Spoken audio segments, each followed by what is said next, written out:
নমস্কার, কেমন আছেন সবাই? আশা করছি সবাই খুব ভালো আছেন, আমিও খুব ভালো আছি। চলে এসেছি নতুন একটা ব্লগ নিয়ে। আমি শুক্লা। আমরা গেছিলাম রথের মেলা দেখতে।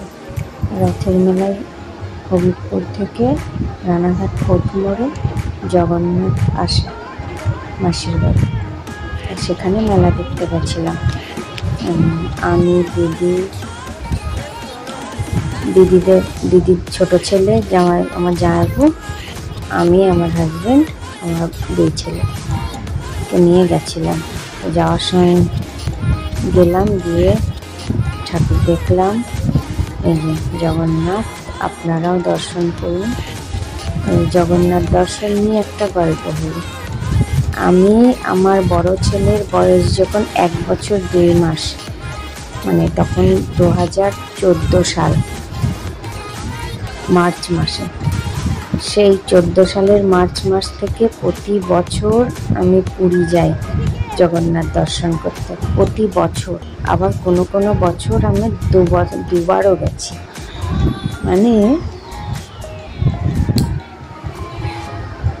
বছরে দুবারও যাওয়া পড়েছে।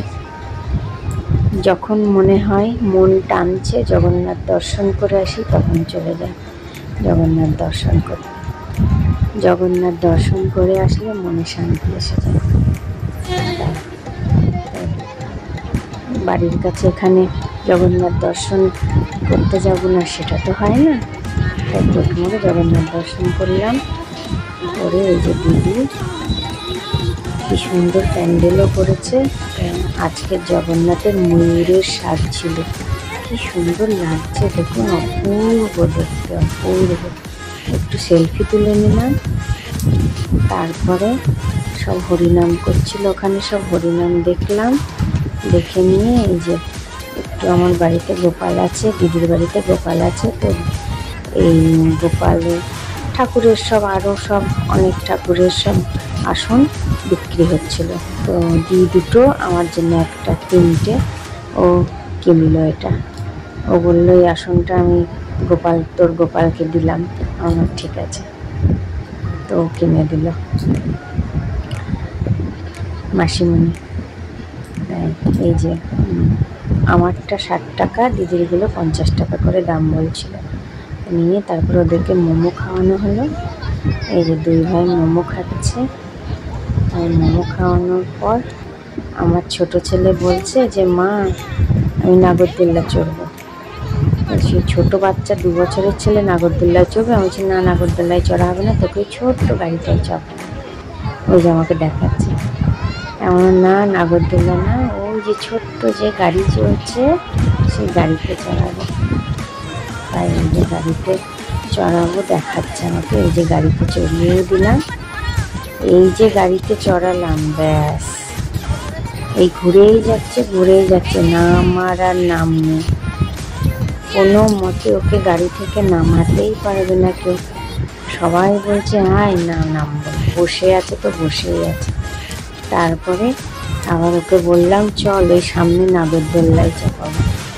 এইসব লোক দেখিয়ে তারপরে গাড়ি থেকে নামালাম। ততক্ষণে তো অংশুর পাপা গিয়ে ওখানে ভোগ দেয়, জগন্নাথের ভোগ নিয়ে এসেছিল। এই যে ভোগ দর্শন করুন সবাই। খিচুড়ি ভোগ খেলাম, খেয়ে নিয়ে মেলায় এখানে বসে, এখন একটা মেলার গান উঠেছে না বকুলতলায়, সেই গানটা আমি আর দুজনে মিলে রিল বানালাম। বানিয়ে এবার ওরা গেল খেতে। ওদেরকে বললাম তোরা খেতে যা। ওরা গিয়ে পাপড়ি চাট, পিৎজা, অনেক কিছু খেয়েছে, আইসক্রিম। আর আমি আর একটু কেনাকাটা করতে গেছিলাম। এই যেগুলো ছবিতে দেখছেন, এগুলো সব কিনেছি। কানের দিয়ে হার দিয়ে সেট করে। তারপরে এই যে ব্যাগটা কিনেছে, এই ব্যাগের দোকান থেকে ওই ইয়েলো কালারের ব্যাগটাও নিয়েছে, খুব সুন্দর লাগছে দেখতে। তারপরে আসার সময় আইসক্রিম কিনে নিয়ে বাড়ি এসেছি। বাড়িতে এসে আইসক্রিম খেয়েছি। এই যে আমার ফেভারিট নারকেল কোকোনাট। টাটা, বাই বাই, ভালো থাকবেন।